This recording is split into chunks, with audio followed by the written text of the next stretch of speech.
Amen.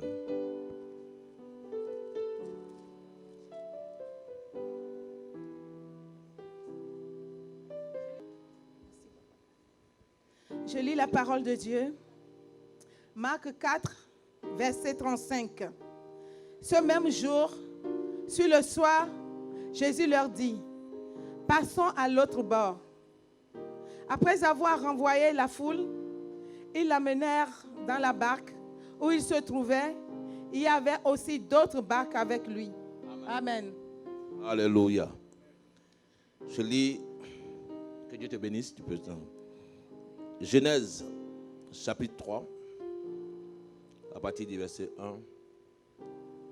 Il dit, le serpent était le plus rusé de tous les animaux des champs que l'Éternel Dieu avait fait. Il dit à la femme, Dieu a-t-il réellement dit?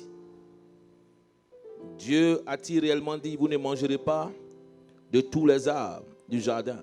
Et la femme répondit au serpent, nous mangeons du fruit des arbres du jardin, mais quant au fruit de l'arbre qui est au milieu du jardin, Dieu a dit, vous n'en mangerez point. Alléluia. Amen. Et vous n'y toucherez point, de peur que vous ne mouriez. Amen. Père, je bénis ton nom, que ton nom, éternel Dieu, soit puissant. Que ta parole, éternel Dieu, nous instruise. Que ta parole, éternel, nous aiguise. Que ta parole, éternel, nous enseigne. Saint-Esprit, je veux remettre mon esprit, ma pensée en tes mains. C'est toi qui parles, c'est toi qui enseignes. C'est pour cela, enseigne-nous. Béni sois-tu. Amen. Alléluia. J'avais plusieurs messages dans mon esprit. Et le message avec lequel j'étais venu, je viens de le changer. Dis à ton frère, Dieu t'a-t-il réellement dit? Alléluia.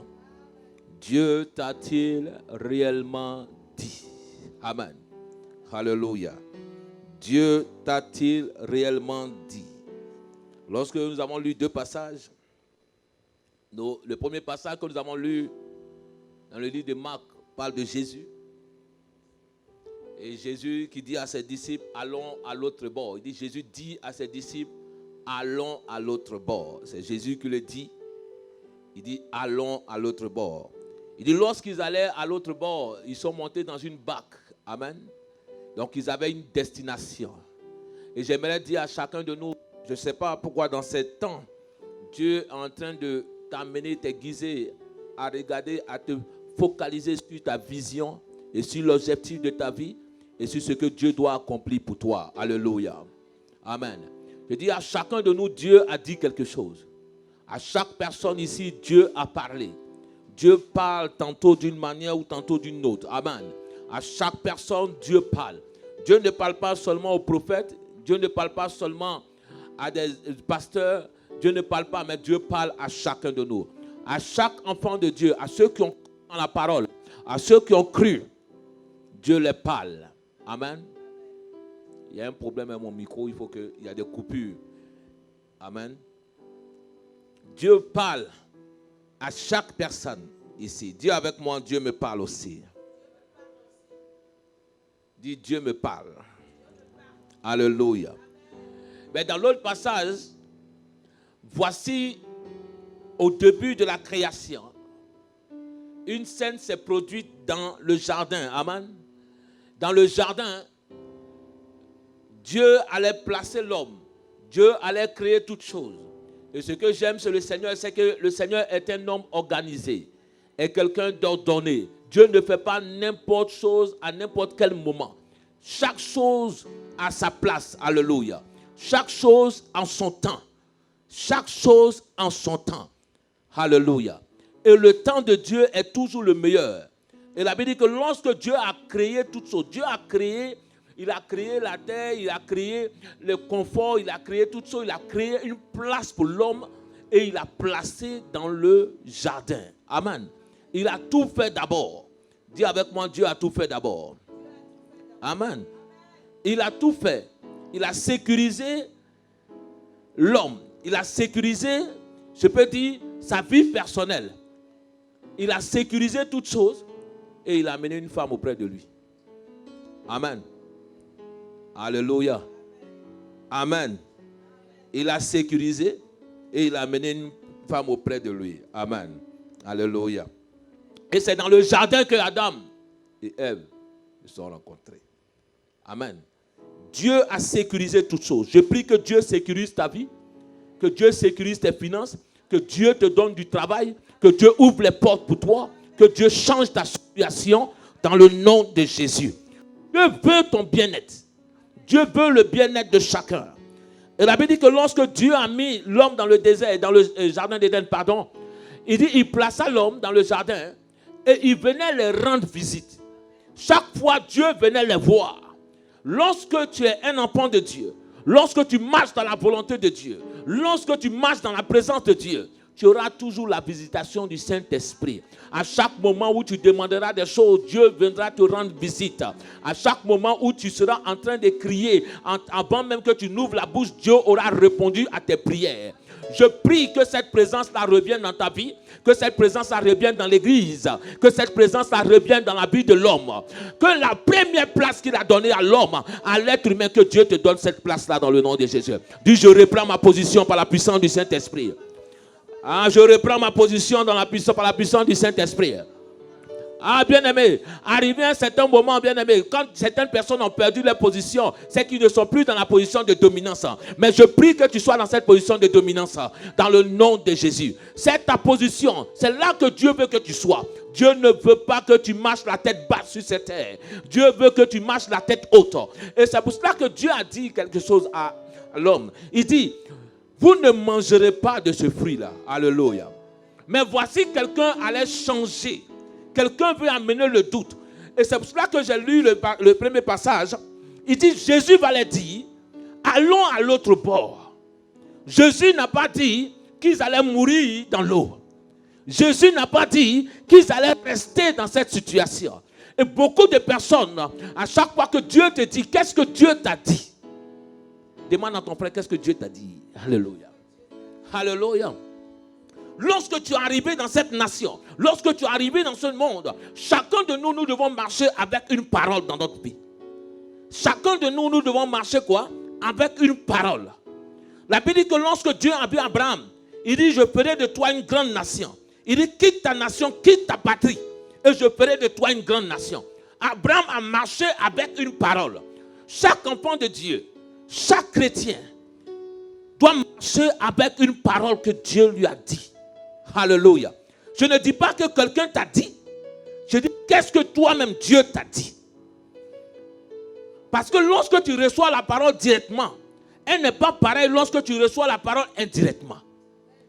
C'est pour cela, bien aimé, lorsque le diable va venir tenter, le diable va venir amener le doute, s'aimer le doute, il ne va pas venir directement vers l'homme.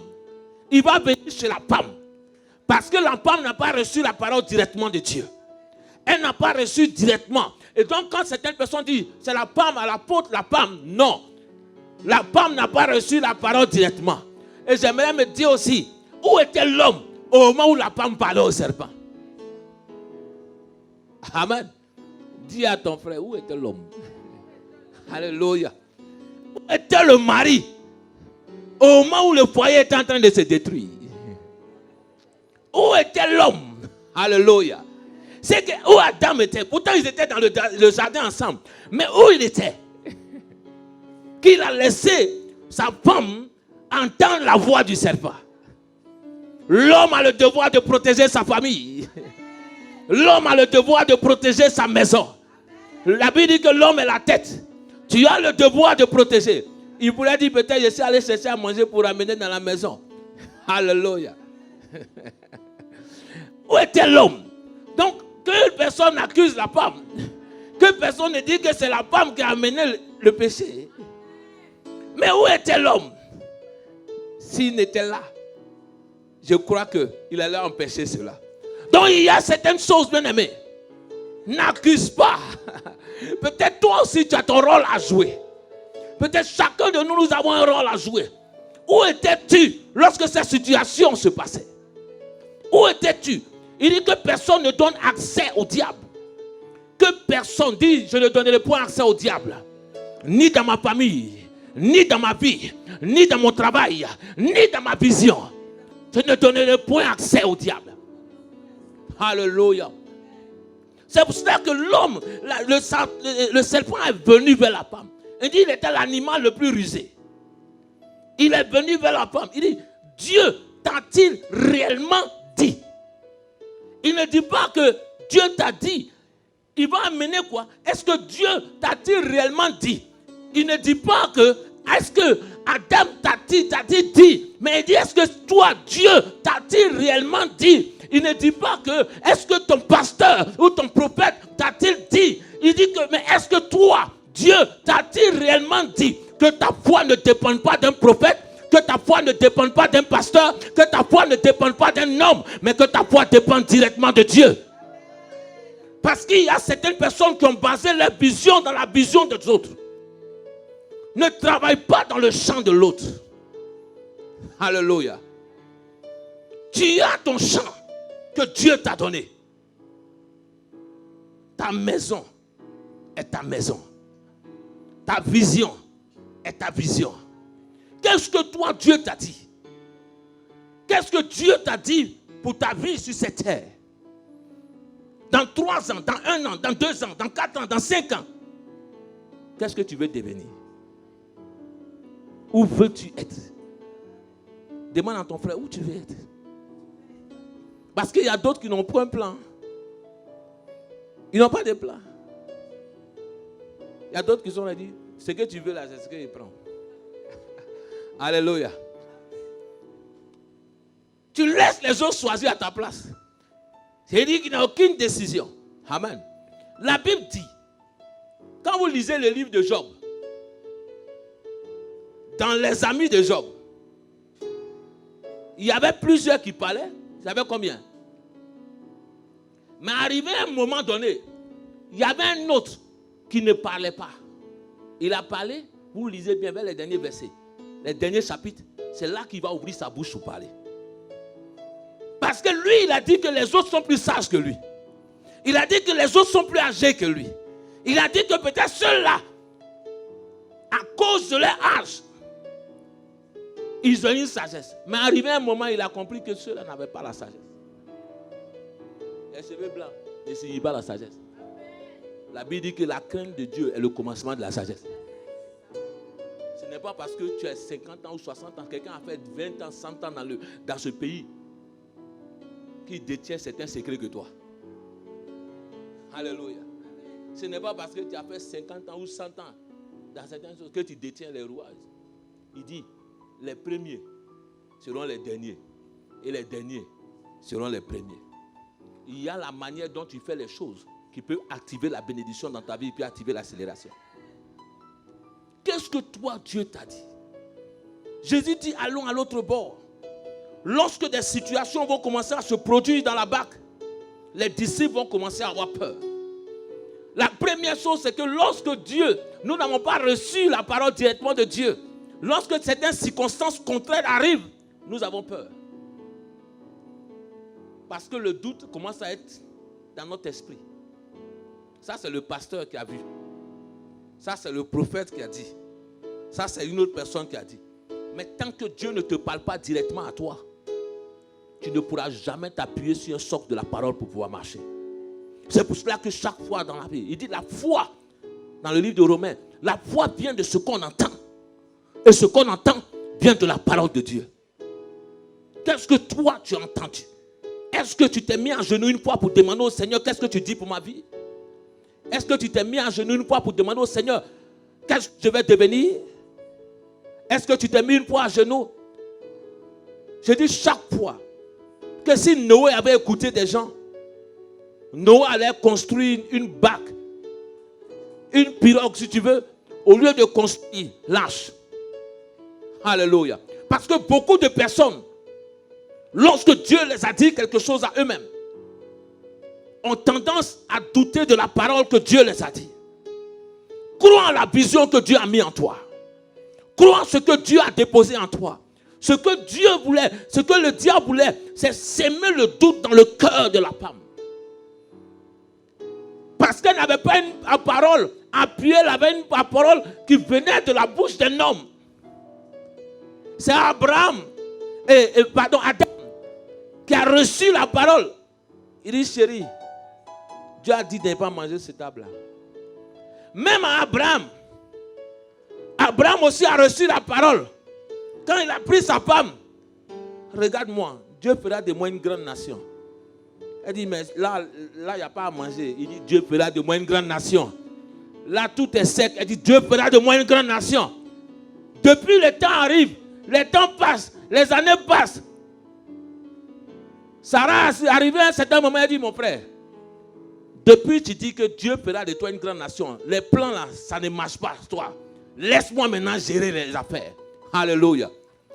C'est pour cela qu'à arrivé à un certain moment, quand l'homme ne peut plus, la femme dit, bon, toi ton plan, tu as trop essayé. J'ai trop vu dans la maison ici. Maintenant c'est moi, maintenant je vais prendre les rênes et les commandes. Alléluia. A dit, je refuse cela dans le nom de Jésus.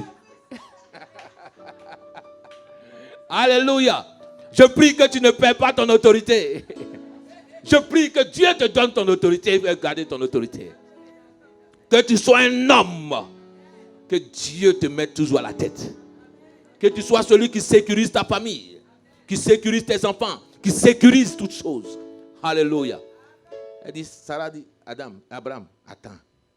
Moi j'ai un bon plan pour toi. Toi tu es en train de te fatiguer depuis Dieu m'a dit. Je serai grand. Voilà Agar qui est là. Alléluia. Elle donne, c'est elle-même qui donne Agar. Elle dit, Sarah même là, elle dit, quelle femme qui peut faire ça? Si elle n'est pas bête. Alléluia. Elle donne Agar. Amen. Et Agar va faire Ismaël. Et Dieu a dit, Ismaël sera grand devant toi. Ismaël sera grand qui? Devant toi. Pas devant moi, mais devant toi. Donc tu le verras chaque jour. Il dit, lorsque tu ne marches pas dans la volonté de Dieu, lorsque tu veux prendre des raccourcis, tu vas enfanter des Ismaël dans ta vie. Alléluia. Ismaël, c'est toujours en entendant. Mais Isaac est le fils de la promesse. Et je prie que tu enfantes des Isaac dans ta vie dans le nom de Jésus. Dis, j'enfanterai des Isaac dans ma vie dans le nom de Jésus. Alléluia. La première chose, c'est que nous ne devons pas avoir peur. Nous devons nous baser sur la parole que Dieu nous a dit. Cherchons nous-mêmes à entendre la voix de Dieu. Cherchons nous-mêmes à entendre la voix de Dieu. Ne nous basons pas sur les expériences des autres. Cherchons à avoir notre propre expérience. Notre propre intimité avec Dieu. Notre foi avec Dieu. Alléluia. Ah, j'ai entendu le témoignage de celle-ci. C'est bon le témoignage des autres. Dis, je veux mon propre témoignage. À un moment donné, la Bible dit, personne ne dira à quelqu'un, allons, aimons Dieu, adorons Dieu. Chacun va connaître Dieu. Ne te base plus sur le témoignage des autres. Tu auras ton propre témoignage. Tu seras toi-même un témoignage. Alléluia. Quand la dame, Ève, Satan lui dit cela. Ève aussi, elle déconne. Alléluia. Amen. Ève va partir prendre directement le fruit. Elle va aller prendre le fruit. Elle n'a même pas allé dire à son mari. Alléluia. Il y a des personnes comme ça. Quand il y a un problème net, au lieu de dire, c'est dit que tu vas commencer à faire des choses, après tu vas venir dire. Quand c'est venu en même temps, c'est dit qu'elle a préparé la chose en même temps, elle va prier. Le fruit est devant déjà Adam. Le fruit est déjà là. C'est dit qu'elle fait les activités, elle va cacher tout. C'est déjà là. C'est au moment où c'est gâté, c'est devant là. Le mari. Lui aussi il dit, il prend et puis il mange. Il dit, comme c'est là, on va faire quoi? C'est là comme ça, on va faire en même temps. La Bible dit que ses yeux sont ouverts. Et l'une des choses que je dis,